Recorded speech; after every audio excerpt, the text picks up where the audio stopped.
Once upon a time, in a faraway land, there lived a man so exceptional that the divine hosts of heaven and hell were forced to take note. A man dangerous enough to bring Satan to his knees, but selfless enough to make God himself raise an eyebrow. How did this come to pass? Well, it all began at a very special birthday party for a very special young lady. Surprise! What is all this? It's your birthday, Kinsey. So? You've never been to a birthday party? No. Oh, like not even growing up? I went to the School of the Americas since kindergarten. We didn't really do birthday parties. But you celebrated Christmas? I don't have to explain myself to you. Oh, Kinsey, this is going to be so much fun. Xinjai made a cake, Jane Austen is here, we'll play some games. What sort of games?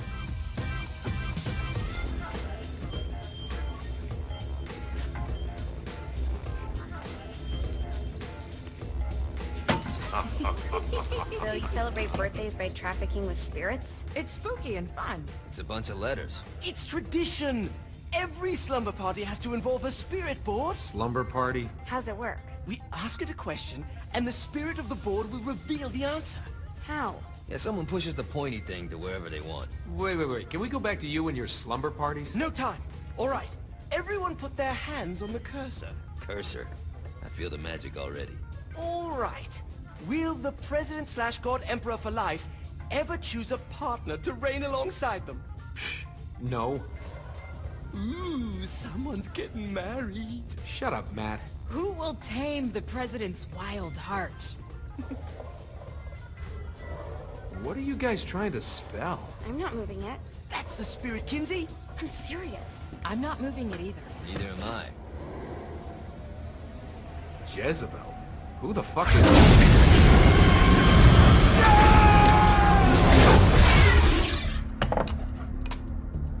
Is that not normal? Where'd you get the board? I was going through Signac's artifact collection and found it there. Who did it belong to? Alistair Crowley? Christ. Guys? I think it's laughing at us. Fuck this. I think you're a smart enough piece of wood to see where this is going. Now, you ready to cooperate? That's more like it. You think we can trust it? It's not like we got a lot of options. So what's the plan? We mount up and go in after the boss? No, I do. No sense in what's left of humanity walking right into a death trap. Someone's gotta live to tell the story.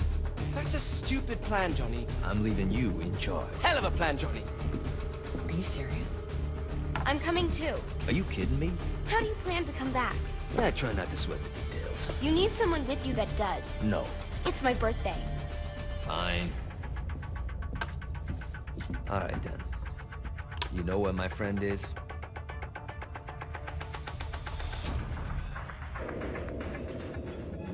True to its word, the spirit board opened up another portal and sent Johnny and Kinsey screaming into hell.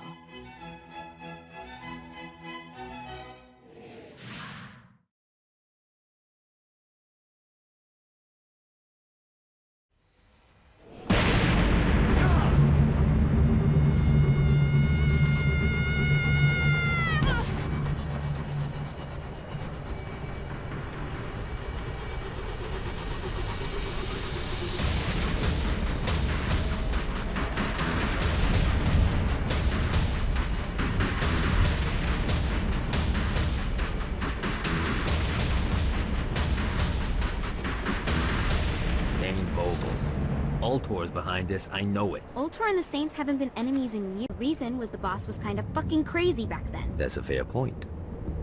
You know how much easier this would be if we just found a car? You know how much easier this would be if you just gave me a second?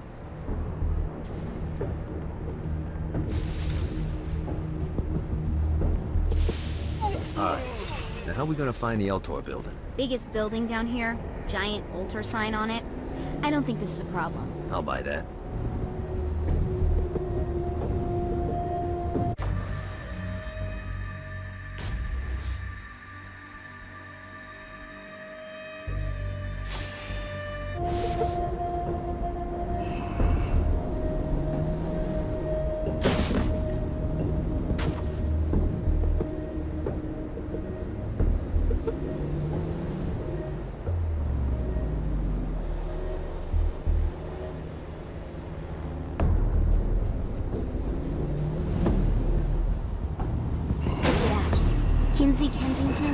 Gat driving together on a birthday adventure. Are you always this excited? Generally, I'm a misanthrope. I get it.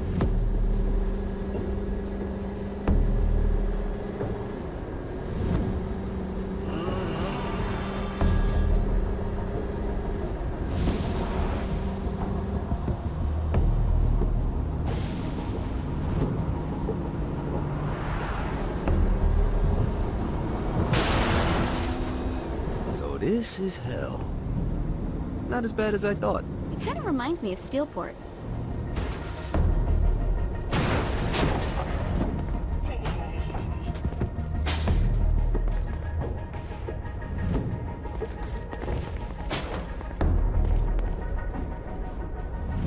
I think we may have got the attention of the demons.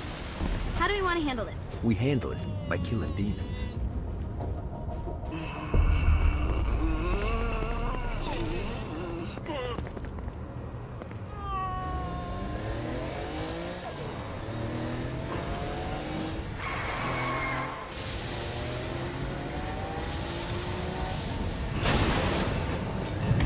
So, what's the plan? Oh yeah.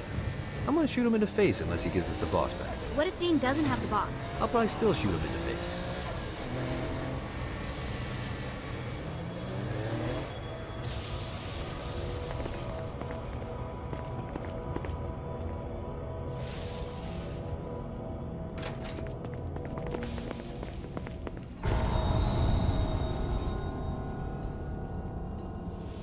Welcome to hell. Shouldn't you have a receptionist? Such is the plight of eternal damnation. I have a feeling you didn't come here to catch up. Let's talk in my office.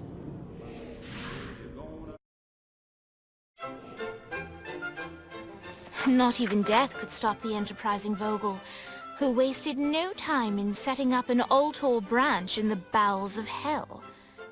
Dane was eager to fill Johnny in on the ever-shifting politics of land rights in the underworld. But real estate mattered little to Johnny, who only cared where his friend was. Where'd you put the president? I've been trying to explain that. I didn't take them. Bullshit. You expect me to believe you just happened to be the first thing we see in hell? Maybe it's just me, but your thank you sounds more like an accusation. That's probably because he plans to kill you. Okay. I get the trust issues. Can I show you something? The pieces all came together. The president had caused more chaos and destruction than any other in human history. It was only natural that Satan would want them to marry his daughter. They needed a plan, and Johnny had one. I'm gonna shoot the devil in the face. I think you might be skipping some details. No, I said in the face. I like the commitment, but you gotta find a way to get close enough to him in the first place. When's the wedding? I'll just show up And then you'll shoot him in the face. Sorry, but it's a little more complicated than that. These things are tied to the soul. You won't be able to enter without one. So how do we get one? You get his attention. I know some places that are of particular value to the father of the bride. You hit those, you'll get your shot. Wait, why would Satan give out an invitation for destroying his stuff? Oh, he won't, but it should piss him off enough to get him to attack Johnny personally. Either the devil kills Gat and Ultor gets the construction contracts to rebuild what was destroyed, or Johnny kills Satan and I'll have to pay less taxes. It's pretty win-win. That's why you're helping us? To make more money in hell? Hell's what you make of it, sweetie. Works for me. What you got? All right. Satan had entrusted the day-to-day running of hell to 5 archdukes, and Dane knew how to find them all. But beyond that, not everyone in hell was content to go along with Satan's status quo. There were others who shared Dane's ambition for power, and the Ultor mogul knew that the key to unseating Satan lay in gaining their aid. But before Johnny set out to wage war against the Prince of Darkness, Dane had one final gift, an artifact that he had spent fortunes on. Lucifer's cracked halo. This holy relic granted Johnny the majestic wings of the Morning Star. However, he still needed help in learning how to use them.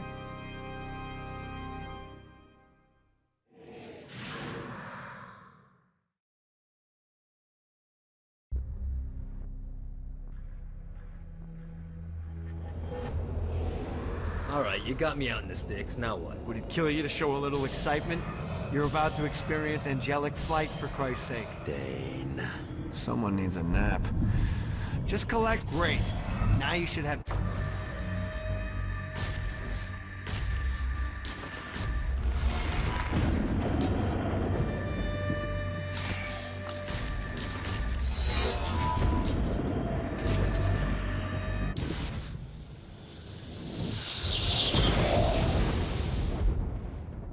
All right, let's start slow. Try to jump over to that next island. Also, the longer you charge your wings before jumping, the further you'll go. Hey, didn't fuck it up. Good job. Now get up that cliff. Don't worry, if something looks too high, just keep on jumping off. Now it's time to fly. You heard of crawling before walking? Well, in this case, you need to jump before you can fly. Launch yourself in the air with a jump, and then hold your wings out to glide to that next island. You'll have to dive to reach the next island. Do that by pointing your head down. Don't worry, the rest of your body will follow.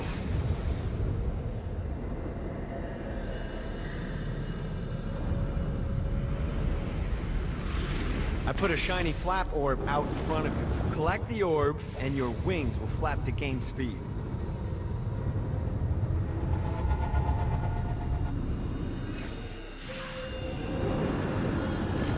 Missed the orb, dude. Let's try this again.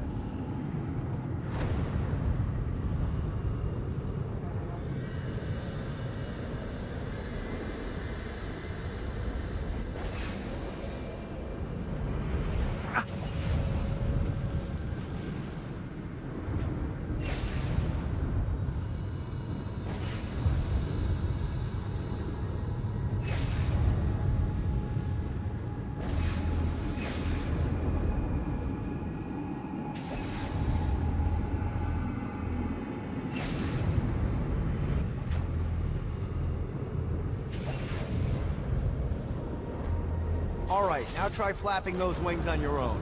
Do a flap on your way to the next island.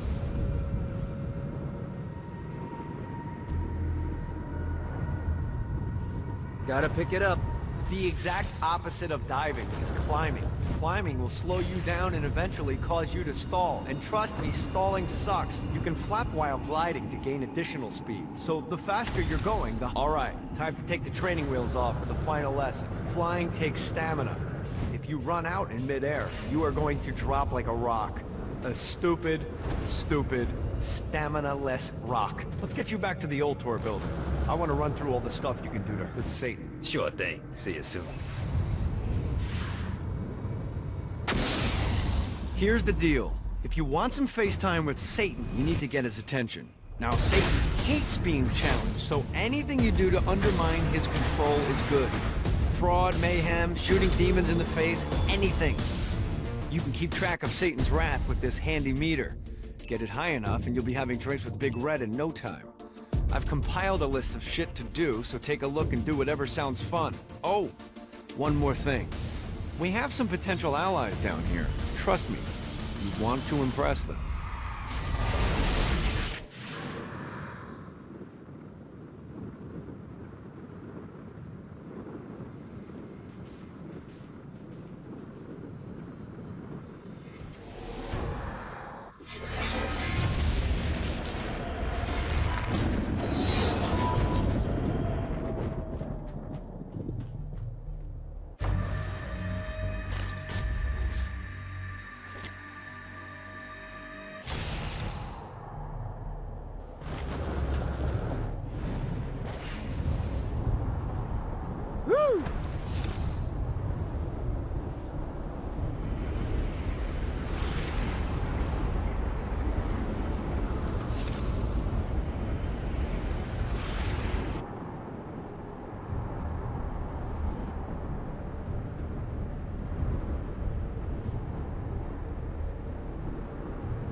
I hope there's not something ridiculous like 100 of these to find.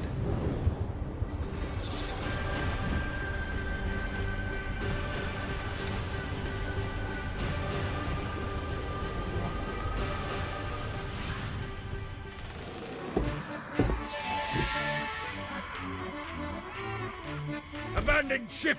We've been boarded!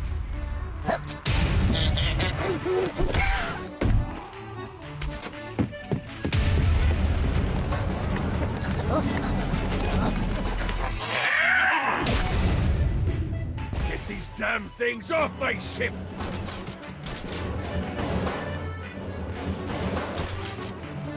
The screams of success.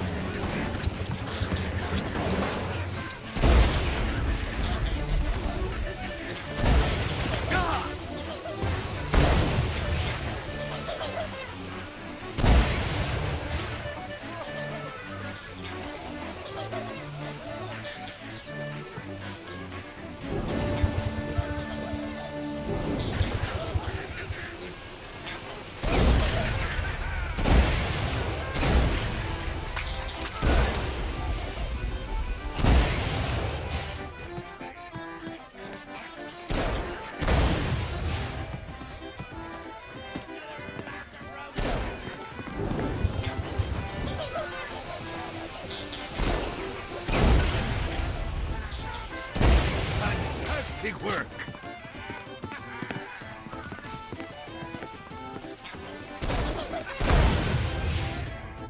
I got a bit of treasure in that chest over there.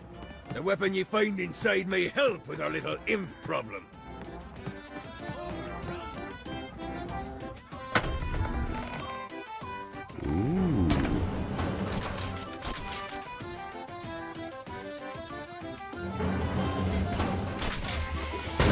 To you, good sir. No, not another one of these. Get it off! Get it off! No, not another one of these. I summoned these imps to serve as my crew. I forgot what a handful they could be. Once aboard, they wouldn't listen to their captain. They ran amok in the bowels of the ship.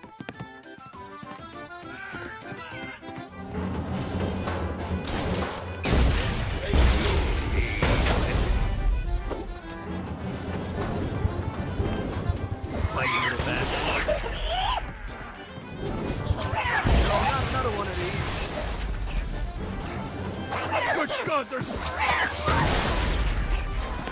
Fighting little bastard. Okay to drop the pirate voice. What pirate voice would that be? Wow. Destruction of Earth had a profound impact on the afterlife. To heaven, it was a logistical nightmare. St. Peter's meticulous nature drove purgatory wait times to unbearable levels. Meanwhile, in hell, where souls in pain were used as currency, it created a new era of prosperity for the wickedly enterprising. This economic boon resulted in the coffers of hell to be overflowing, which in turn piqued the interest of the most notorious man that sailed the seven seas. Long had Blackbeard been a thorn in Satan's side, robbing tax collectors on a semi-regular basis. But the promise of an immeasurable fortune drove him to be even bolder. An arrangement was reached. Blackbeard would provide information on strategic targets in exchange for a share of the profit. Johnny, who was interested in murder, not money, happily agreed.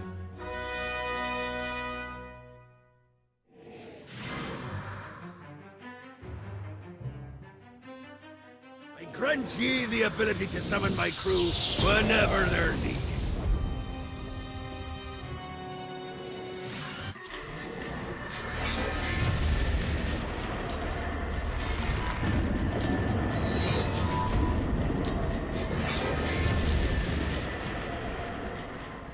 I think the time might come to play old Cupid for Dane and Kiki.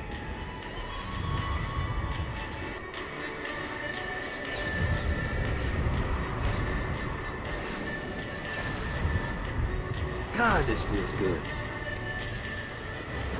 I raided a Interpol office and found information on where the president is being kept.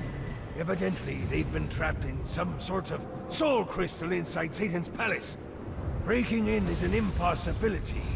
Your best bet to save them is to continue to try to draw Satan out of his palace.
Lights up. William Shakespeare, humanity's greatest playwright, and hell's most diabolical purveyor of entertainment, looks on as a brave mortal on an Orphean quest enters.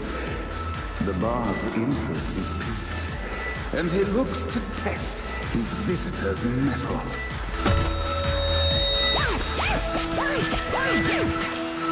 The masked tragedies were used to enemies cowering as they approached, but soon they realized that they faced a foe with courage and nobility, traits uncommon in the fires of perdition.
Inciting incident resolved. The time had come for rising action.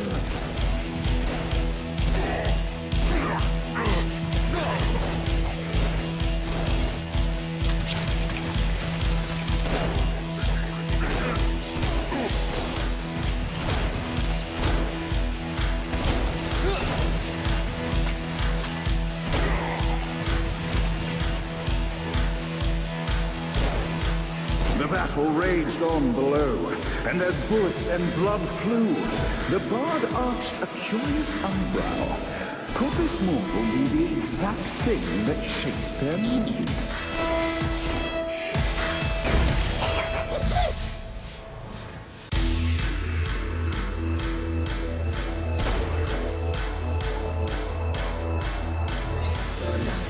But this battle is far from over, mortal. Arise! And now, Act 3!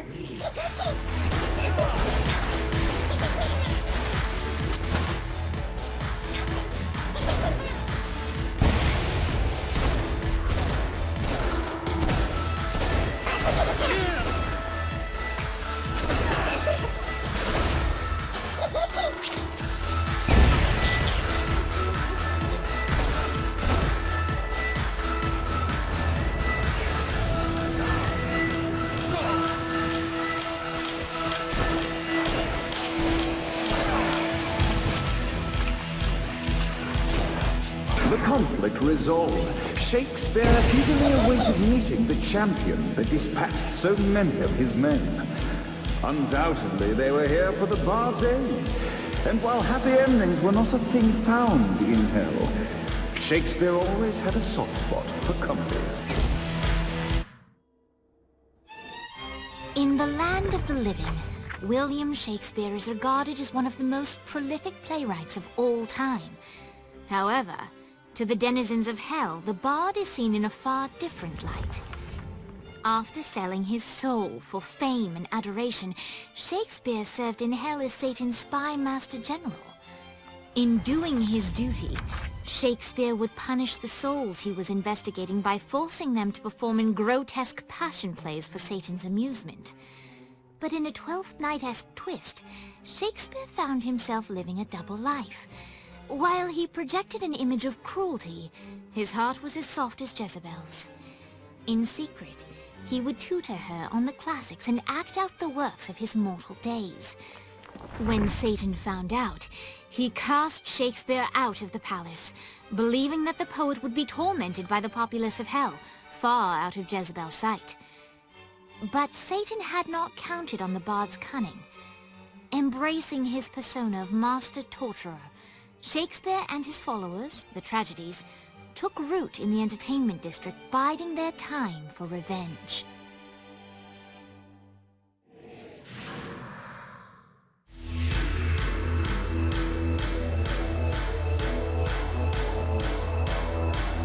So Shakespeare called forth the Deus Ex Machina to bestow our protagonist with the arcane power of horse stomping.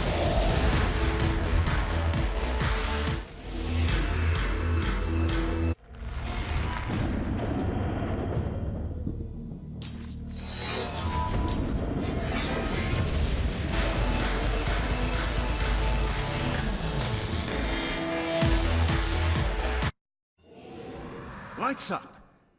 The mortal stands at the training grounds, eager to try out his new force stomp power on the group of demons in front of them. Act 1, Scene 2, in which our protagonist kills Morty. Act 2, in which our protagonist is greeted by foul imps.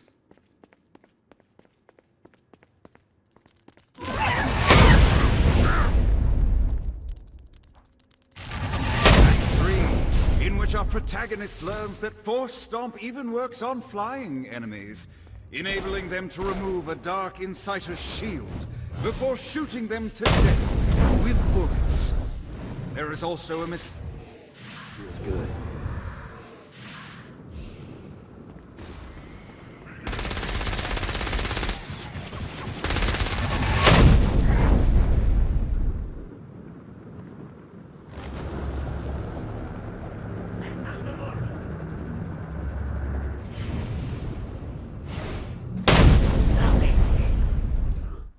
The day is won, and the curtain closes on our noble hero.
You gotta try harder than that, Satan.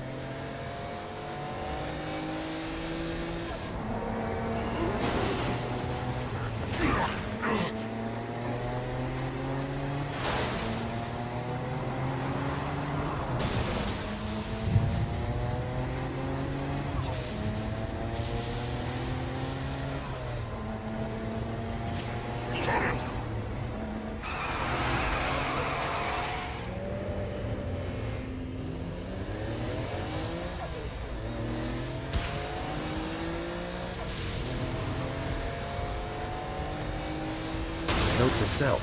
Find a way to control lightning.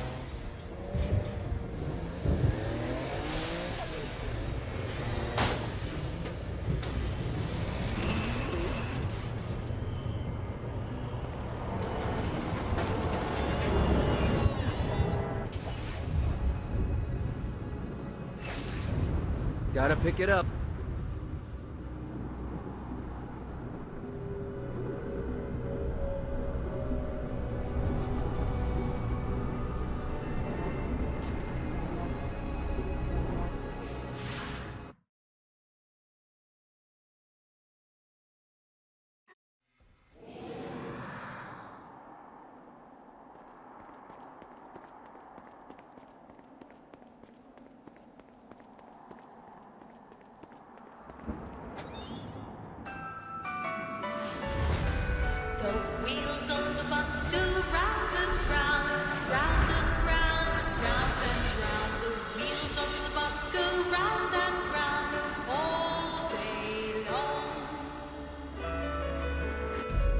The horn on the bus goes beep, beep, beep, beep, beep, beep, beep, beep, beep.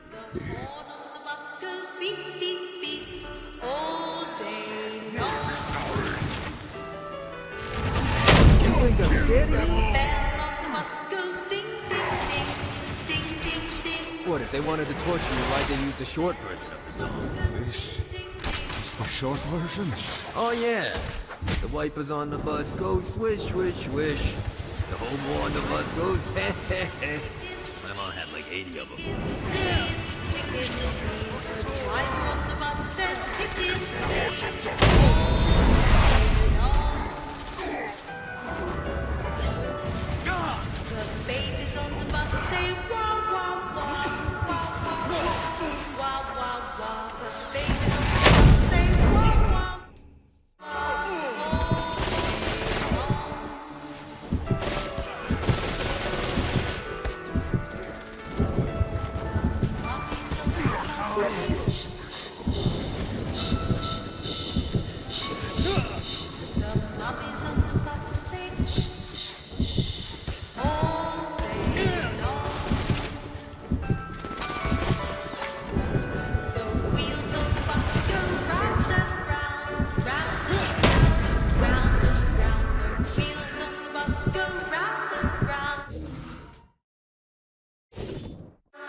Let's play.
You think I'm scared of you? We must end this infernal music! Come, let us return to my castle, so we may plot our next steps in proper surrounds.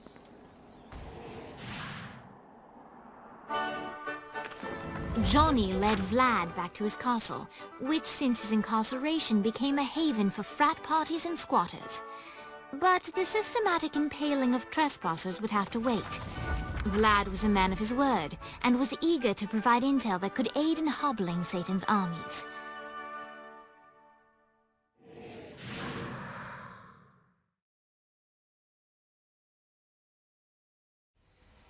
I bestow upon you the Stygian cold fire.